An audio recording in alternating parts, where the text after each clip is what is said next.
Okay, હવે આપણે જે ઇન્ડસ્ટ્રીયલ ટ્રાન્સડ્યુસર જે વિષય છે સબ્જેક્ટ, એના વિશે આપણે આજે સ્ટડી કરશું. તો યુનિટ 1, જેનું નામ છે કોન્સેપ્ટ ઓફ મેજરમેન્ટ, બરાબર. તો એના વિશે આજે સ્ટડી કરશું. ઓકે, તો પહેલા તો સૌથી પહેલા જોઈ લે measurement. What do you mean by measurement?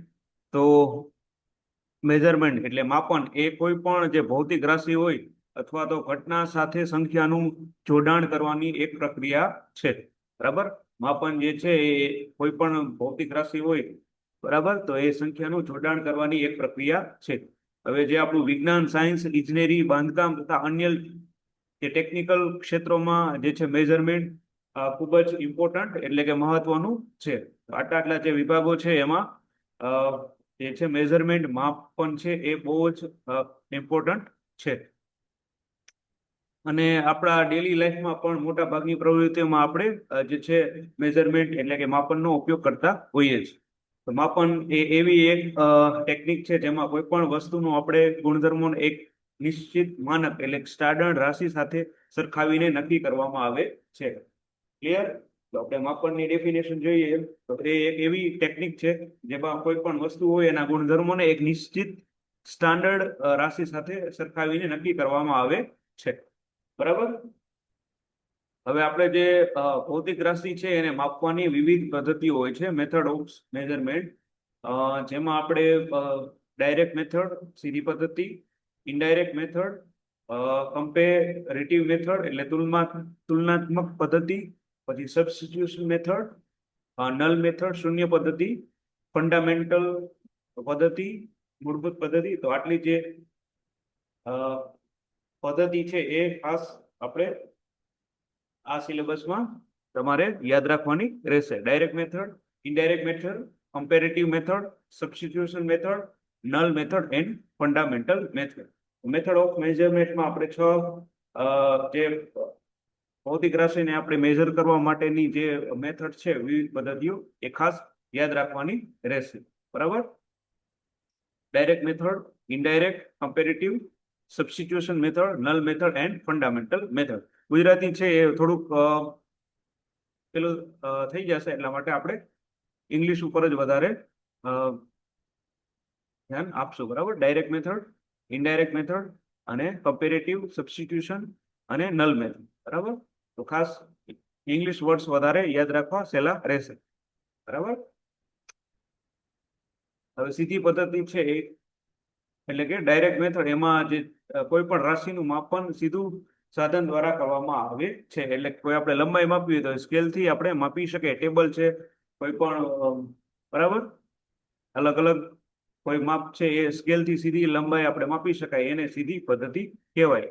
જે રાશિનું આપણે માપન સીધું સાધન દ્વારા જ લઈ શકાય. લંબાઈ માપવી હોય તો સ્કેલથી ડાયરેક્ટ માપી શકાય, બરાબર. પછી ઇનડાયરેક્ટ મેથડ એટલે કે કોઈ પણ રાશિનું મૂલ્ય અન્ય રાશિઓના સંબંધ પરથી ગણતરી કરવામાં આવે. તો ઝડપ માપવું હોય તો એના માટે આપણે અંતર અને સમય જોઈએ, તો એના ઉપરથી આપણે કોઈ પણ ઝડપ માપી શકાય. સૌથી પહેલા તો એમાં તો અંતર જોઈએ, અને એમાં અંતર કાપવા માટે કેટલો સમય લાગ્યો એના ઉપરથી આપણે ઝડપ શોધી શકીએ, મેળવી શકીએ. તો એ આપણે થઈ ગઈ ઇનડાયરેક્ટ મેથડ, બરાબર. પછી તુલનાત્મક એટલે કે કમ્પેરેટિવ મેથડ. તો એમાં કોઈ અજ્ઞાત રાશિનું મૂલ્ય જાણીતી રાશિ સાથે સરખાવીને આપણે નક્કી કરવામાં આવે છે. કમ્પેરેટિવમાં આપણે કોઈ અનનોન જે રાશિ હોય, બરાબર, તો એ નું મૂલ્ય આપણે જાણીતી રાશિ સાથે સરખાવીને આપણે નક્કી કરવામાં આવે છે, બરાબર. અહીંયા રાશિ એટલે આપણે યુનિટ કોઈ પણ જે છે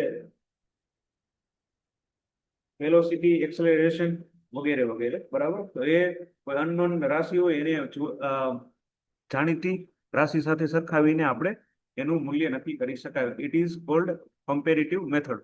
હવે સબસ્ટિટ્યુશન મેથડ જોઈએ તો કોઈ અજ્ઞાત રાશિને જાણીતી રાશિ વડે બદલીને એટલે કે એનું સ્થાપન કરીને આપણે એનું મૂલ્ય મેળવવામાં આવે છે. તો એને આપણે સબસ્ટિટ્યુશન મેથડ કહેવામાં આવે છે, કે જે રાશિ છે એને કોઈ બીજી રાશિ વડે બદલાવીને આપણે કોઈ એનું જે છે મૂલ્ય મેળવવામાં આવે તો એને સબસ્ટિટ્યુશન મેથડ કહેવામાં આવે છે. નામ ઉપરથી જ ખ્યાલ પડી જાય, સબસ્ટિટ્યુશન એટલે કે કોઈ અન્ય રાશિને બદલીને એનું મૂલ્ય માપવામાં આવે તો એને આપણે સબસ્ટિટ્યુશન મેથડ કહેવામાં આવે છે.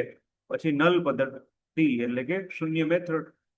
આમાં એવું કરવામાં આવે છે કે કોઈ ઇક્વિપમેન્ટ હોય ઉપકરણનું એનું આઉટપુટ શૂન્ય થાય, પરંતુ પછી આ પદ્ધતિ બહુ ચોકસાઈ માંગતી માપન માટે ઉપયોગમાં લેવામાં આવે છે. એકદમ એક્યુરેટ મેઝરમેન્ટ થતું હોય ત્યારે આ પદ્ધતિ માપવામાં આવે છે, કે જ્યારે કોઈ પણ ઇક્વિપમેન્ટનું આઉટપુટ છે એ શૂન્ય થાય તો એને આપણે નલ મેથડ કહેવામાં આવે છે. ક્લિયર? પછી ફંડામેન્ટલ મેથડ. બરાબર, તો આનું જે છે માપન એટલે કે મેઝરમેન્ટ મૂળભૂત ભૌતિક સિદ્ધાંતો અથવા એકમો પર આધારિત રહે છે. બરાબર, ફંડામેન્ટલ જે મેથડ છે તો જે મેઝરમેન્ટના મૂળભૂત ભૌતિક જે સિદ્ધાંતો હોય અથવા તો એકમો હોય એના ઉપર આધારિત હોય છે. આ થઈ ગઈ આપણી 6 જે અલગ અલગ મેઝરમેન્ટ કરવાની મેથડ એટલે કે પદ્ધતિ, એ ખાસ યાદ રાખવાની રહેશે. પેલું આપણે જોયું ડાયરેક્ટ મેથડ, બીજું જે છે ઇનડાયરેક્ટ મેથડ, થર્ડ છે કમ્પેરેટિવ મેથડ, ફોર્થ છે સબસ્ટિટ્યુશન મેથડ, ફિફ્થ છે null method and sixth A fundamental method. ડિટેલમાં જોઈએ તો ડાયરેક્ટ મેથડ, તો એમાં જે છે ડાયરેક્ટ મેથડમાં આપણે અજ્ઞાત રાશિનું મૂલ્ય એટલે કે માનક સ્ટાન્ડર્ડ સાથે સીધી સરખામણી કરીને આપણે મેળવવામાં આવે છે. અને આ પદ્ધતિમાં પરિણામ મેળવવા માટે કોઈ ગાણિતિક હિસાબોની જરૂર પડતી નથી. બરાબર છે? તો આ જે ડાયરેક્ટ મેથડ છે સીધી પદ્ધતિ, એમાં કોઈ અજ્ઞાત રાશિ છે એનું મૂલ્ય આપણે સીધી રીતે ગણતરી કરીને આપણે સીધી રીતે જ આપણે એને સરખાવીને મેળવી શકાય. આમાં કોઈ ગાણિતિક હિસાબો કરવાની જરૂર પડતી નથી. હવે આ જે સીધી પદ્ધતિમાં છે એ મેઝરિંગ ઇન્સ્ટ્રુમેન્ટ એટલે કે માનક સાધન છે એનો ઉપયોગ કરવામાં આવે છે, જે માપતી રાશિનું મૂલ્ય સીધું વાંચન ડાયરેક્ટ રીડિંગ આપે છે. આપણે મેઝરિંગ ઇન્સ્ટ્રુમેન્ટમાં આપણે સ્કેલ લઈ શકીએ, જે ડાયરેક્ટ આપણે યુઝ કરી અને આપણે એનું રીડિંગ લઈ શકીએ. બરાબર, 5 સેન્ટીમીટર વોટેવર જે કાંઈ માપવું હોય એ ડાયરેક્ટ આપણે સ્કેલ વડે માપી શકીએ. હવે આ પદ્ધતિને સૌથી ચોક્કસ એટલે કે એક્યુરેટ અને વિશ્વસનીય રિલાયબલ માનવામાં આવે છે, કારણ કે આમાં વધારાની ગણતરી કે અંદાજોની જરૂર પડતી નથી. બરાબર, આપણે કોઈ માપ લેવું હોય ટેબલ અથવા વોટેવર બેન્ચ, તો એનું આપણે સ્કેલથી સીધું માપન મેઝરમેન્ટ લઈ શકાય અને એક્યુરેટ આવે. બરાબર, 5 સેન્ટીમીટર તો 5 સેન્ટીમીટર, મીટર હોય તો મીટર. બરાબર, તો એ ડાયરેક્ટ અને એકદમ રિલાયબલ, એમાં કોઈ ગણતરી કે અંદાજો લેવાની જરૂર પડતી નથી, એટલે એકદમ એક્યુરેટ એટલે ચોક્કસ એનું માપ આપવું હોય છે. બરાબર, હવે એના ઉદાહરણ જોઈએ તો સ્કેલ વડે આપણે કપડાની લંબાઈ માપવી, તો એકદમ જેટલા ફૂટનું કાપડ હોય એટલાની એ લંબાઈ આવી શકે. એમાં કોઈ જે છે વધારાની આપણે ગણતરી કરવાની જરૂર પડતી નથી. અને બીજું એમાં જોઈએ તો ઓહમ મીટર વડે આપણે રેઝિસ્ટન્સ માપવું. તો રેઝિસ્ટન્સ માપવા માટે આપણે ઓહમ મીટર વપરાય. બરાબર, પછી વર્નિયર કે કેલિપર વડે આપણે લંબાઈ માપવા માટે વર્નિયર કેલિપર વપરાય છે. બરાબર, પછી વોલ્ટ મીટર થી આપણે વોલ્ટેજ માપી શકાય, સીધા વોલ્ટેજ મળી જાય. બરાબર, એમાં કોઈ વધારે ગણતરી કે આપણે કોઈ અંદાજ લગાવવાની જરૂર નથી પડતી કે આટલું જ હોય. બરાબર, ક્લિયર? ડાયરેક્ટ પદ્ધતિમાં આપણે ડાયરેક્ટ જે છે મેઝરમેન્ટ કરી શકીએ મેઝરિંગ ઇન્સ્ટ્રુમેન્ટ દ્વારા, અને એકદમ એક્યુરેટ હોય છે. બરાબર, ઉદાહરણમાં આપણે સ્કેલ વડે કપડાની લંબાઈ માપી, પછી રેઝિસ્ટન્સ આપણે ઓહમ મીટર વડે માપી શકીએ, અને લંબાઈ માટે આપણે વર્નિયર કેલિપરનો ઉપયોગ કરીએ છીએ, અને વોલ્ટેજ માપવા માટે આપણે વોલ્ટ મીટરનો ઉપયોગ કરીએ છીએ. હવે ઇનડાયરેક્ટ મેથડ, તો આ પદ્ધતિમાં છે ઇનડાયરેક્ટ મેથડમાં એમાં જે અનનોન રાશિ હોય એનું મૂલ્ય જે છે સીધું માપવામાં આવતું નથી, પરંતુ તેની ગણતરી છે એ અનનોન બીજી કોઈ જાણીતી રાશિ હોય, બરાબર, તો એના સાથે એના સંબંધ પરથી આપણે એનું મૂલ્ય માપવામાં આવે છે. બરાબર, અને આપણે કોઈ ભૌતિક સમીકરણ ફોર્મ્યુલાનો આમનો ઉપયોગ કરવો પડે છે. બરાબર, તો જોઈએ તો ઝડપ માપવી હોય, બરાબર, વેલોસિટી, તો એના માટે આપણે અંતર એટલે ડિસ્ટન્સ અને સમય હોવો જોઈએ, એના ઉપરથી આપણે ઝડપ, બરાબર, એ માપી શકીએ. અને પાવર માપવું હોય તો આપણે વોલ્ટ અને એમ્પિયર પ્રવાહ, વિદ્યુત પ્રવાહ હોવો જોઈએ, જેના ઉપરથી આપણે વિદ્યુત શક્તિ એટલે કે પાવર માપી શકીએ. પછી ડેન્સિટી માપવી હોય તો આપણા પાસે માસ અને વોલ્યુમ હોવું જોઈએ. બરાબર, એના ઉપરથી આ ફોર્મ્યુલા ઉપરથી આપણે ઘનતા માપી શકીએ. અને અવરોધ માપવું એના માટે વોલ્ટ અને જે વિદ્યુત પ્રવાહ હોવો જોઈએ તો એના ઉપરથી આપણે જે છે માપન રજીસ્ટ્રેશનનું માપન કરી શકીએ. તો આ થઈ ગઈ આપણે ઇનડાયરેક્ટ પદ્ધતિ કે જેમાં એક રાશિનું આપણે બીજી રાશિ સાથે ગણતરી કરી અને એનું આપણે મેઝરમેન્ટ માપી શકીએ. ક્લિયર?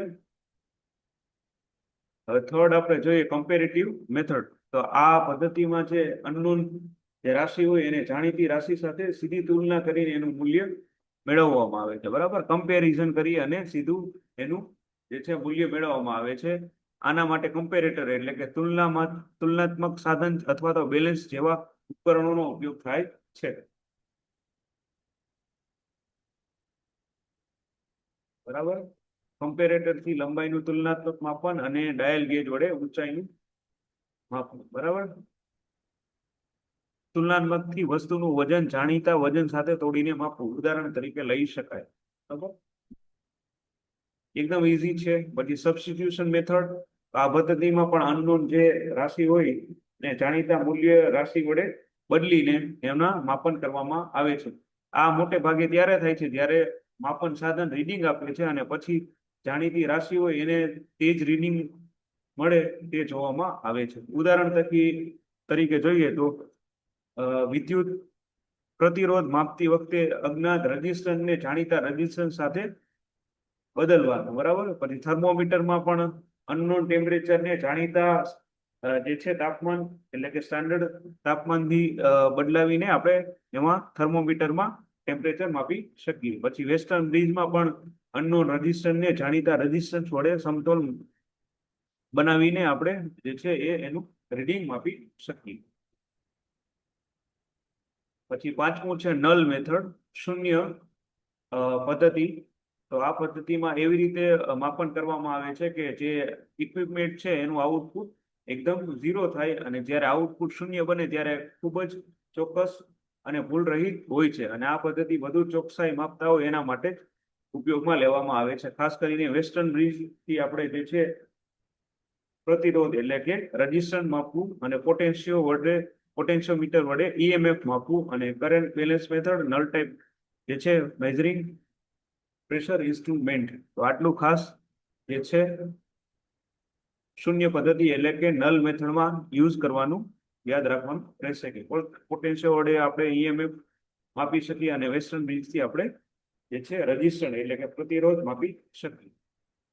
હવે છઠ્ઠું છે મૂળભૂત પદ્ધતિ ફંડામેન્ટલ મેથડ. તો આ પદ્ધતિમાં ભૌતિક રાશિનું મૂલ્ય છે એ મૂળભૂત સિદ્ધાંતો અને જે છે એકમો પર આધારિત માપવામાં આવે છે. હવે કોઈ પણ જે ભૌતિક રાશિ હોય, બરાબર, ભૌતિક રાશિ એટલે ખ્યાલ પડે, દબાણ અને વગેરે વગેરે. બરાબર?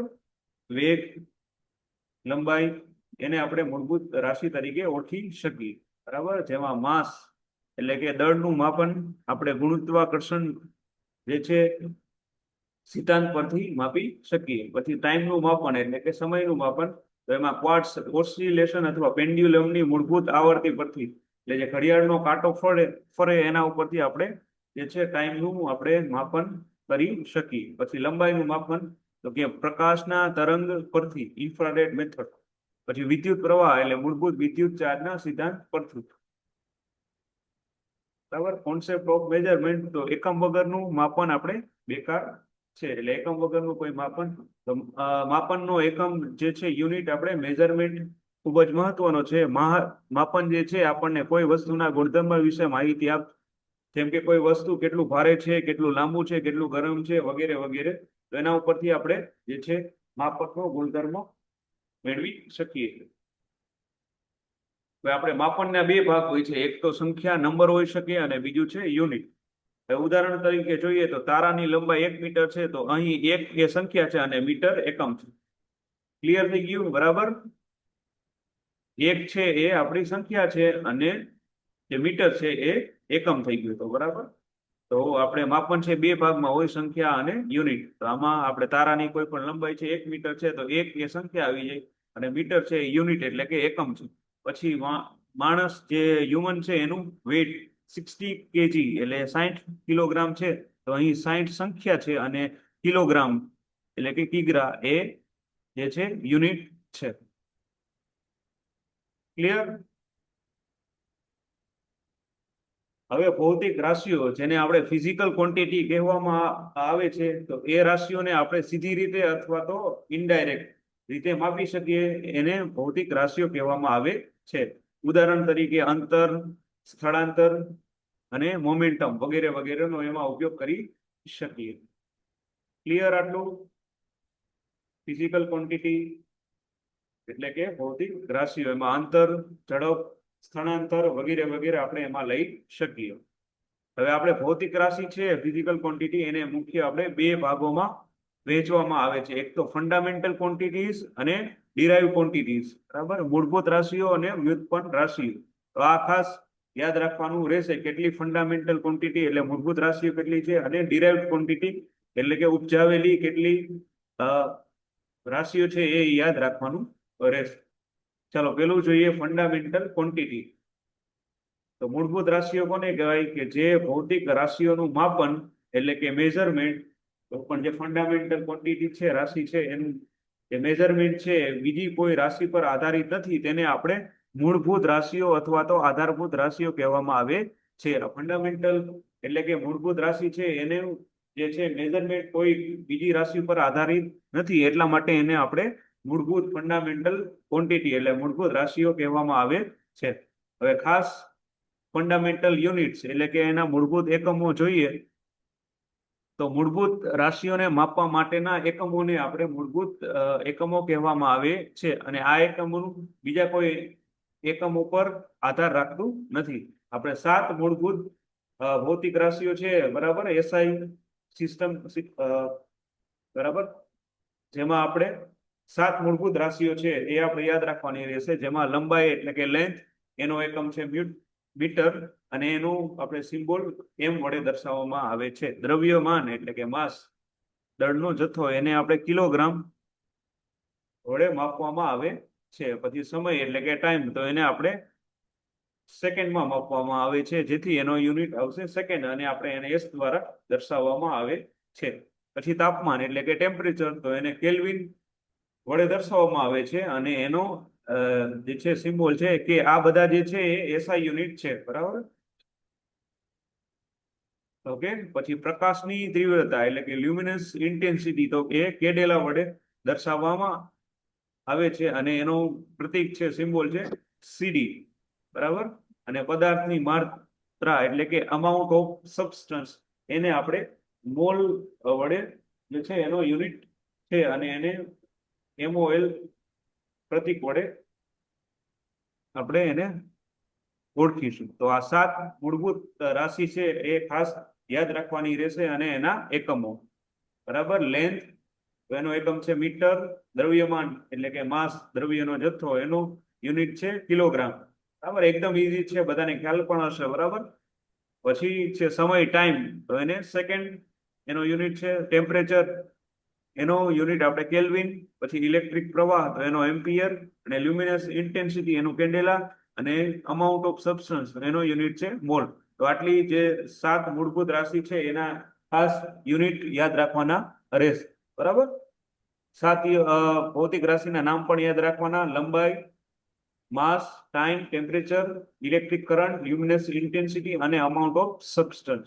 હવે ડ્યુરાઇવ યુનિટ એટલે કે ઉપજાવેલી જે રાશિઓ છે એમાં જોઈએ, તો આ એવી ભૌતિક રાશિઓ છે કે જેનું માપન એક અથવા વધારે મૂળભૂત રાશિઓ પર આધારિત હોય. બરાબર, કે અથવા આપણે જોઈએ તો જે ભૌતિક રાશિઓના મૂળભૂત રાશિઓને આધાર બનાવીને પ્રાપ્ત થાય તેને ડિરાઇવ્ડ એટલે કે વ્યુત્પન્ન રાશિઓ કહેવામાં આવે છે. હવે એનું ખાસ યુનિટ જોઈએ,